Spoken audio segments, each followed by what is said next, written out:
Hey everyone, welcome to iConversations. Today we are joined with Icon agent Catherine Fiorenza from WA and Seb Ferrari coming to us from Queensland. So, Catherine and Seb, welcome to iConversations. Thank Welcome, you. everyone. Today I wanted to get back and just talk a little bit about what are some of the things that, and just to set the scene, we'll come back and we'll pick up a little bit more about the history and background of Catherine and Seb, but just to set the scene for everyone that's watching or watching the replay. What can we do? What happens when business is a bit slower than what we had hoped for? And so that's kind of what we're going to walk through. Chatted briefly with Catherine yesterday about it, and this question kind of stems out of some chats I've had with agents over the last little while when maybe they're not kicking their goals that they want. Maybe it's a bit slower. They're not getting the number of sales that are happening. Could be because the market's a bit slower. They might not have enough stock, or they might not be able to move the stock that they have. And then they say this, I've done everything. And then you say to them, tell me about that. And what they mean by everything is they've thought about doing some stuff. And so today we want to kind of just unbolt what would happen, what our icon agents would do if that was the case. So welcome again to Catherine and to Seb. Catherine, just tell us a little bit about yourself, where you mainly sell, and how long you've been in real estate, that kind of thing. Okay, so I've been in real estate for 11 years. I sell in the Peel region, which is about 100 kilometres south of Perth. It is quite a large area that I do cover. Yeah. Yeah, Catherine goes, I'm going to an appraisal. And I go, oh, where? It's somewhere. It's 45 kilometers away from where she normally operates. So she's a traveler for sure. Seb, what about you, mate? How long have you been in real estate? And tell us a little bit about that. Yeah, a little bit. I'll make it short and sweet. I've been in real estate 15 years. I think I've already spoken about this to a number of the agents on here. Moreton Bay is my sort of region, north of Brisbane. Yeah, 15 years in the game, been doing it for in real estate itself for maybe 20 years, but 15 as an agent myself. Yep. Cool. Cool, cool, cool. And what I want to start with is I'm going to ask you if, and obviously everyone's marketplaces are different. Right now at EXP Australia, we have pretty much three distinct marketplaces. We have places where there's not enough stock, and there's literally not enough stock, like it's a historic lows. And then we have places where it's a pretty normal, balanced market. You got similar number of buyers, similar number of sellers. And then you have places where it's just challenging to get a property sold. And it's challenging for a couple of reasons. It's challenging because buyers have lost confidence in that region or that area. And it's also a challenge because sellers are unrealistic when it comes to the pricing point. So that's where we're coming from. Um, so we'll start with you, Catherine. What would you say, and we'll start first with the I can't sell my stock area, because I know you're a world-class expert in that. Um, if you were in a marketplace where you were finding it challenging to sell your stock, what would be some of the things that you'd be doing to actually get that stock moving? Okay. I would have already pre-framed the sellers about the market, and used the days on market as a bit of a guide for them. So if we surpass that timeline, I would have already explained to them that we've got everything in place. The property is presented really well. You can't change the location of it. You can't move It's that laneway. it's been exposed everywhere possible on the internet. So the only thing we need to do is change the price. And then I would kind of review the campaign to date, buyers that have come through. Obviously, you give that feedback immediately, but a lot of them probably would have suggested price may have been a little bit high. So that's just reiterating, yeah, how the campaign's going. So Let me ask you I, this question as well, because you'll remember this. Our market is different at the moment, but you'll remember this. Catherine, it's only early days. We've only been on the market for 2.5 months. well, that's great. Well, basically, the aim is to sell your property. We don't want to just be on the market for 2.5 months. We want to get some interest. We want to get some offers on the table. So moving forward, the only way that would be possible is to review the price. It doesn't have to be an extreme price adjustment, but it needs to be reviewed. And then when I was changing the price over, I also changed the campaign a little bit as well. So I would change the photos on the internet, maybe change the title. So it kind would of— you get new photos, or would you just change the order and stuff? Mostly just change the order. Yeah. And it does catch the buyers out. So they do see it as a, oh, I haven't seen this one before. Yeah. It just grabs their attention again. So yeah. Price reductions. I mean, back in the day, we actually used to have training sessions on price reductions because that's how common they were. Yeah. And I would probably adjust at times a price 3 or 4 times before it would sell. Yeah. So it wasn't just one time I was going back to the seller. It could have been multiple times. And it's hard too when you're in an environment where a house isn't selling, other agents are approaching the seller saying, we have buyers, we can sell your house, give it to us, we're the best, we're number one in our marketplace. It's a challenge to move through that. Yeah, I mean, you always have a comeback to that. Mine would be, well, I'm doing all of these things, there's nothing that agent can do differently. If they've got buyers, as I've mentioned to you, I'm happy to conjunct with other agents. So feel free to contact those buyers and let them know to bring their buyers through. So my favorite is the little hand note in the letterbox from the agent. I have a buyer for your property. Huh. And I used to love it because I used to grab the note. I'd say, great, let's call the agent now. And I put them on speakerphone. And those buyers always they've bought something else already. Oh, blah, blah, blah, blah. Seb, what about you? Working in a different marketplace to Catherine, obviously, but you've been through those times where stock just sticks. What would you be doing in that marketplace? So currently in my marketplace, there's a very big shortage of stock. Like we're down about 48 or I think 47% from last year, to give you an indication. So you would think it's the best possible market that you can, because if you list something, you're going to sell it. But what we're also experiencing is the fact that some vendors, or a lot of them, are still caught up in their pre-COVID pricing. There's a lot of information out there. People know what their properties are worth, buyers and sellers. So I am having hard conversations with a couple of the unrealistic vendors that we have. So in extreme cases, I usually let the vendors go. Where we've tried them and it's 2 months, I don't spend more than 2 months on a property. If I haven't sold it in 2 months, I'll move it, reduce it, or sit down with them and say, hey guys, this hasn't worked, something's not right. You've had all the feedback, we've had 60 people through the property, this is the best price. You know what, let's try and resell it in 6 months time. So 90, I'd say the vast majority of those clients I let go will come back to me. Because I've kept that relationship and I've been honest and upfront with them. Some you will lose to other agents, promising the earth. But I'm a little bit more aggressive with that. And like I think you've just mentioned, I will get on the phone and I'll say, hey, I'll ring your agent now. Let's get them that buyer down here, because I want to sell it. You want to sell it, right? Yeah, exactly. So I found that over the years, I don't get a lot of that now, because all the agents know me and they'll know they'll get a phone call if they start trying to do stuff like that. Yeah, they try and do the funny business.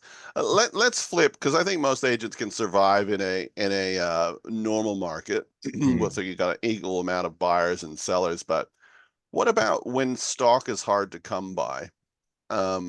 what are some of the things that agents can be doing or should be doing in that? We'll go back to Catherine and chat just a little bit with Catherine about what, because Catherine, your marketplace at the moment is historically low inventory. Is that right? Yeah, so pre-COVID, I probably was holding anywhere between 35 and 40 listings. At the moment, probably sitting on 3 or 4 at a time. So that's quite a dramatic change for me. And that's taken a lot of adjusting and makes me very nervous. But it is what it is. So yeah, as long as I've got some stock to sell, I know that I can sell it. So some of the things that well, basically you need to be able to milk the properties that you've got. You need to grab every opportunity out of it as possible. So if I was listing a new property, I would do a coming soon campaign. Once I've listed it or the photos are out, it would be a just listed. Then you under offer. So all these are social media posts or print DL drops. And then you can do it and also a market update. So you can again post on how the campaign's been, how many buyers you've had through, that kind of thing. Then you've got your sold, so that would be posted out again. And if you can, a photo with the seller and also the buyer. So that's 7 points of communication that you can put out just around that one listing. So Yeah. So like, as you're saying, you're milking the social media exposure from each deal. yeah. Yeah. Yeah. And you've moved into doing some video around that, which terrifies you, I know. Yeah, look, I was doing a little bit more of that when I had my assistant with me, but Yeah. I don't at the moment. So it would be me in a selfie stick, which yeah, I haven't I haven't done it again yet, but I might have to drop you around a selfie stick. I'd love to see that. I've got one. Yeah. So just need to pull it out the box. Yeah. Yeah. Okay, that's cool. And we'll stop there for a second, and I want to come back to you. Seb, what about you? You're saying that the market's good where you are. What about getting more stock in a market where, it might be a little bit more challenging?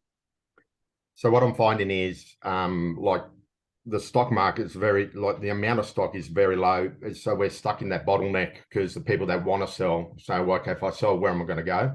So I'm actually, I love you. I'm a phone guy. So Yep. I'll be on the phone 24/7. So I'm just going back through all my buyers that came through the last 6 to 12 months, and I'm just talking to them. I'm not asking them to sell. I'm not doing anything. So I'm What's that conversation sound like, Seb? Just role play it with me. Oh, I would say, hey, John, you came through such and such property 3 months ago. Have you actually found something? 9 out of every 10 times they like, no, we haven't. Everything's too expensive. Rah, rah, rah, And then I'll go on to them, look, are you still looking at selling? If you find something, go, and I'll explore that. They usually say, oh, look, when we find something, we'll sell. So I know already I'm the agent of their core because they've already told me that when they find something, if you can find me something, Seb, I'll sell with you. But I also explore other things. Have your neighbors tried, your neighbors looking at selling? Is there anybody else? And usually I'll go on a tangent and I'll find another listing just because one of their friends is also looking for a property or doing something along those lines. So I'm just having conversation, making notes, keeping my database open and just talking to people because like Catherine, usually this time last year I was carrying about 18 or 20 pieces of stock. I'm down to about 6, 4 of them are under contract. So I have a bit more time. I'm just nurturing for the next 6 to 12 months is the way I see it at the moment. And I think what you just said there, Seb, is a point that I want to really drill down on with you guys while we've got you, is the fact that when it's hard to get stock, you have a lot of time sometimes. And then also when it's hard to sell stock, you still have time because you're not swamped with viewings and showings and that kind of stuff. So let's come back. And Catherine, you and I kind of chatted yesterday. What are some of the things that agents can be doing um, to get that at least to get their name out in the public when it's hard to get stock, other than just the social media proof that yes, I did sell a house? Yeah, okay. So I've noticed in more recent times in my area, some people have gone and they've got advertising signs out, street signs. The other thing we used to do is bus stop signs. That's another area like people can look in because they do get quite a bit of heavy traffic past. I noticed up Rockingham Beldivis Way, that's very prominent still. People are doing a lot of that. Newspapers touch and go. Some people really don't like advertising in the newspaper. It can be expensive and you're just not quite sure how many people are going to read that, but that's another avenue that you can take. Yeah, I mean, like Seb said, you can pick up the phone and contact and make contact with past sellers as well as buyers. Yeah, I mean, social media is obviously the free and easy choice, but there Yeah. are other options out there. Yeah. You can do letter drops to boxes. I mean, some people call that very old school, but some people are still old school. So you are reaching those people that do like That's that. right. It's old school, yes, but if the demographic in the marketplace is 65 to 80, it's gonna work. It's gonna work really, really well. Yeah, there's just so many things, and it's just a matter of maybe sitting down and being creative with like almost every agent on the screen here would accept a referral, and so there's a great scenario where if like Catherine's in the Peel zone, which is outside of Perth. Most Perth agents aren't going to drive to Peel, although you see some of it, aren't going to drive to the Peel region to sell a property. So if she's able to network with some agents in Perth, she might get some counter back and forth referral scenarios. Seb, coming back to you, mate, you're a phone guru. Um, what else do you do? Do you work a patch, Seb? Remind me. I think you're more of a collection of you just have clients everywhere. Yeah, I don't work a patch because my strengths, I guess, are that I'm on the phone. So a lot of my listings, I'm actually listed a property this week. It's 2.5 hours drive for me, which I'm not I'll sell it, but I'll conjunct with another agent. I do a lot of that. I will conjunct when they're too far away, and I'll get good agents. As far as branding, I'm a little bit quirky. I do lots of different things. I do the standard stuff that everybody, the boring stuff, the DLs and all that sort of stuff. But for example, we had a really hot day yesterday here in Brizzy. So I went out and I bought 300 ice blocks and I just took them to the local school. And because I know people from the local school and other teachers and stuff like that. And I just say, hey guys, I think you guys are hot, and they laughed at me, blah, blah, blah. And I just handed out the ice blocks and I said hello to heaps of people. And actually this morning, I've actually got 2 text messages from them. Hey, Seb, thanks for the ice creams. By the way, my grandma is looking at selling her home. I'll do things like I'll go buy mangoes when they're in season. I'll go buy 4 or 5 crates of mangoes. I'll stand down at the bus stop and I'll just say g'day to everybody and give them out mangoes. I don't expect anything back from it. I don't, but I do. I think it's worthwhile doing that sort of stuff. It's cheap. It makes people think you're like a normal bloke, like one of the crowd. So anything quirky, I love it. So if anyone's got any ideas, happy to hear from it. But yeah, I'll do the standard stuff everyone does. A lot of social media, but yeah, quirky stuff too. Yeah, that makes me really sweaty and clammy hearing that because I'm very much an introvert. So for me to do something like that, but yeah, good on you for being able to do it. This would be the Kath, comfort zone, and then Catherine would be way over there. Yeah. Do it. There's my challenge. Do it, Kath. It's exhilarating. You do it once, people will love you for it. Honestly. Yeah. In my luck, the school policy will be no, do it outside the these school. icy balls for some reason. Just don't get the peanut covered icy balls. Yeah. Hey, we did have a question come through on the chat. Do you guys it's around reviews, particularly Google reviews or those kind of things. How do you guys generate those reviews? How do you get reviews? Do you do reviews? Yeah, so after a property is sold, I will email the client and send them to a link. And my reviews at the moment are going on to realestate.com because I don't do Rate your agent, rate my agent. Rate my agent. Yeah. I did do it, but I found that what they were doing, I could do for free. Yeah. So everyone's got a anyone's got different any- experience with that. Yeah. If Some anyone's got any marketplaces, more great. information on Rate My Agent as to why it's other avenues that they can help you with, let me know, because Rate My Agent, I just didn't feel had the benefits that I needed. Yeah, no, that's cool. That's cool. And so let's come back and thinking about with a balanced market, if you were coaching an agent that was in a balanced market, so an easy amount of, I mean, not easy, but like a normal amount of sales, a normal amount of listings, and you were coaching the agent, what activities would you get them to do in the first 3 months of starting at EXP? Do you want me to go? Yeah, go on, Catherine. Well, you need to capture those buyers because chances are you'll have another property available that buyer will be looking for. So, buyer matches are really important if you've got the same amount of buyers as property, and you can sell houses pretty quickly that way as well. So that would be the biggest takeaway from being an even market. Yeah. So trying to capture those buyers. Seb, what about you? I guess the question depends on the experience that that particular person has. Let's give you a little bit more guidance. So the person's got 2 to 3 years experience, that they've migrated to EXP. What would you be saying that they need to really master in the first 3 months?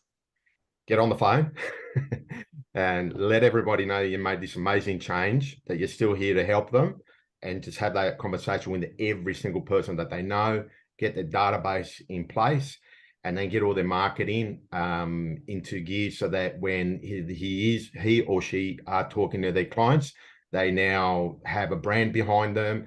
They know what the brand stands for, and they can sell that brand on top of the connections that they've already got.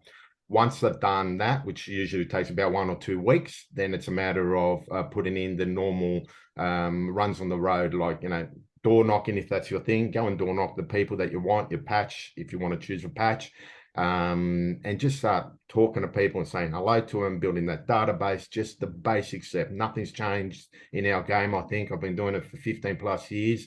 The basics always are the basics. They always work. Get your scripts right. Make sure you've got angles. Make sure you're talking to people and treat everybody like a human being.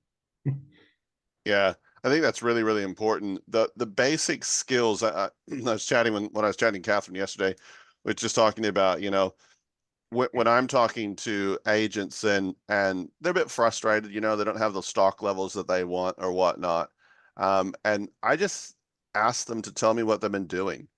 And unfortunately, what happens is if we actually just have a conversation, there'll be this huge long list of things they're gonna do.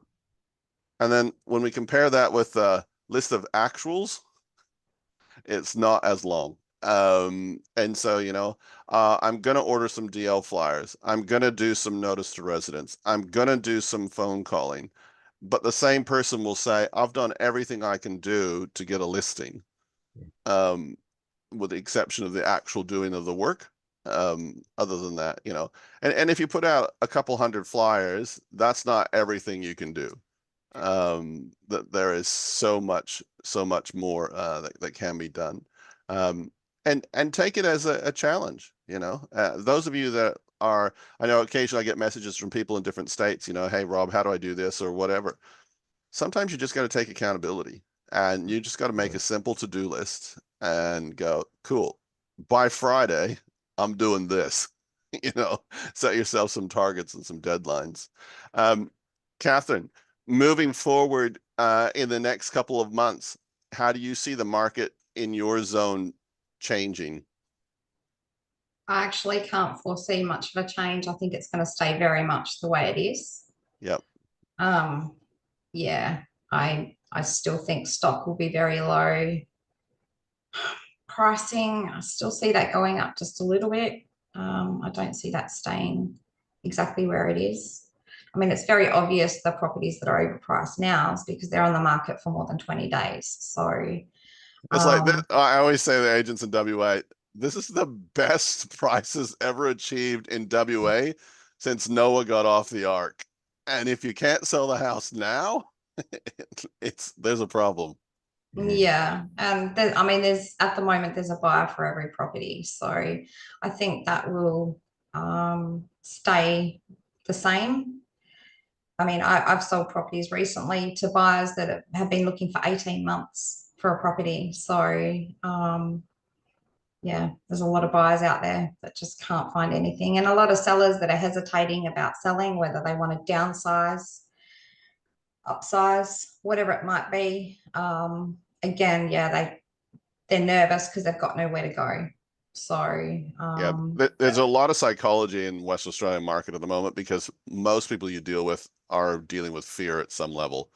Buyers are fearful they're missing out. Sellers are fearful they'll be homeless. And yeah, so it's an interesting mix. Seb, what about you? Where do you see the Brizzy market going in the next three months or so? Oh, I wish I had a crystal ball. I wouldn't be working at the moment if I did, but um, it's an interesting. I think the only thing I could add to that, like everybody that's been in the game for a while, I think we have the same problems with stock. I don't think they're going to be able to build enough homes in the next couple of years here for the demand and the infrastructure that's going in.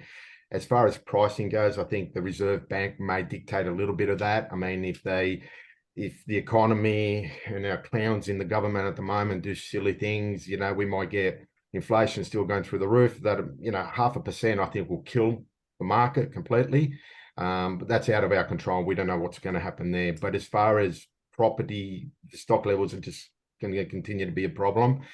Depending on what the banks do and the government, we're still not going to have enough homes, but there'll be a lot of people that are forced to sell. I'm already having conversations with people that bought at the height of the market. The rates have ticked off from variable, from fixed to variable, and people are going another 0.5%. I'm going to have to sell. So I don't know what effect that'll have on the market, but it's certainly going to move it. Yeah, and I suppose for those of you that are fairly new to real estate and you haven't been through a down cycle, some of you might be in a down cycle right now, but learn the psychology of that, learn those scripts around that. I remember when the banks were taking houses in Western Australia quite regularly. And people didn't think that the banks would actually do it. And there were several examples of, we were coaching people, look, let's get it on the market, let's get it sold, you're in financial stress.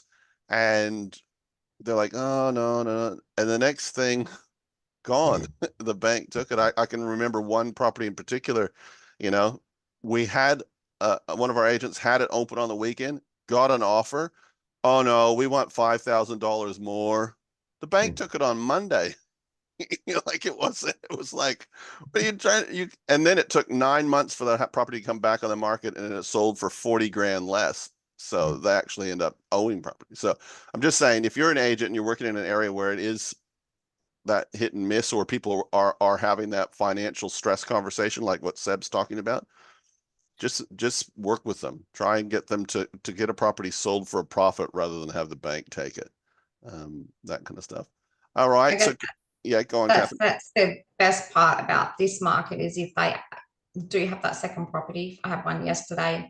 They've got an acreage property, which is their second property, and they can't cope with the repayments if that was to change. So they want to sell now, but it's nice to be able to say, what you paid for it, you will make money from it. So that's the nicer part of this market. Yeah, if you're new to the real estate game and the market does happen to dip, there's nothing worse than doing a year of 20 to 30 appraisals a month, and every single appraisal is, I'm sorry, your house is worth less. Well, It's worth less. It's worth less. It's so painful. It's hard from a rep's point of view to have those conversations all the time. Seb, what were you going to say? I'd say, look, when the market turns, and it will turn, it's just that it's obviously their home and their investment. Nobody likes to lose a dollar, let alone $100,000, $200,000. That conversation is completely different and not the market we're in. But like you said, it can change on a dime, and the whole market and the whole industry is completely different. So it's coming. We just know when. So we have a few agents that have reached out in various ways to myself and others that are in Victoria, and it's pockets of Victoria where they've got their properties for sale, they've got their listings, and literally no one's coming through. Yeah. What tips would you have for that? If you can put because you're both long in the industry, so you've been there before. What can you be doing to generate people through? It's not a matter we got 60 groups through and no one put in an offer. It's that we got 0 groups through and no one put in an offer. What can you be doing with that? I'll go if that's okay. Yeah. I actually love that market, and I say that not in a bad way. It's because I went through it and I did very well out of it. So I sort of learnt the nature of that game, for a better word. It's not about price. You never, ever talk about price in that market. It's about circumstantial. It's about getting the client from a desperate situation into one that they can see themselves out of it. Because I won't go into it, but there's a lot of pain and there's a lot of terrible situations that come with those markets. So I saw my job as trying to help people from A to B and get them out of a terrible situation into something that they can see themselves getting back on their feet and moving forward. So it's never about price. And if you're trying to hammer that person in that Melbourne market on price, they're not going to listen to you. That's the first thing. Second thing is you're not giving them a solution. So what is Seb's solution to getting my property sold? So you have to be more creative with your advertising, your marketing. You have to put things like, we are selling now this weekend. You got to drop the back end of a realistic price on REA, depending. I know the states are a little bit different on legislation and stuff like that. Yeah. There are some creative things that you can do for your client, and it's your obligation as the minute you took on that client to make sure that you get them the best outcome, not price, best outcome for them to move them forward. And you know what? I've sold properties that they bought for, say, $420,000 in the past, and they've made a loss of 130. Literally crying on my shoulders. They signed the contracts, and for a week later, sit down with me, cry on my shoulder, and say, "Thank you for getting me past this point." Losing 150 grand after holding a property for 3 years. And you'd be surprised how thankful they are for helping them and their families through that period. So never about price. And I think it's really important, Seb, what you're just reminding me there that it wouldn't really apply to the people I can see on the screen and the names to the side of the screen, but sometimes as ego creeps into our industry, we love to take full credit for achieving these maximum world record prices, right? But we don't want to take any credit for the downside when the market turns. So we just really need to have a little bit of perspective. We're providing a service. We're helping people. 100%. We work within a market. The market's either good, bad, stable, whatever. But we can't get too blown up. I remember watching, agents in Perth that were like, "Oh, I'm the best thing since sliced bread, record prices. No one can do it like me. No one has my special secret walk that attracts these high prices." And then when the market changed, we didn't see that same marketing from those guys. They suddenly they went to ground and they didn't know what to do. So anyway, guys, thanks so much for taking time out of your schedule. Any final comments about how to what tips or advice you can give to agents regardless of what kind of market they're in? You just need to be empathetic to every situation. So whether it's a good market like now and the seller can't find a property, it's out of your control if they can't find a property, but you can try and help them find a property. So just be empathetic and make contact with as many past clients as possible. People you've sold for in the past, they are hot leads. So you've got a relationship with them already. So use that. And they to know your- people. Yeah. They know people. Like I don't. Well, we've got a few agents here in WA that their phone rings or or buzzes because people ringing them, and they might ring Catherine and go, "Hey, my friend sold with you 3 years ago. They told me to ring you. We need to sell."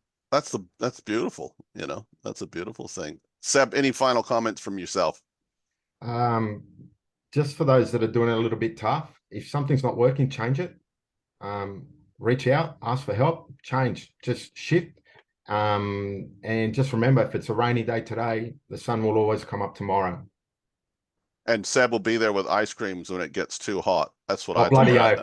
Chupa chups as well, guys. I'll be there with the red ones. Yeah. Awesome.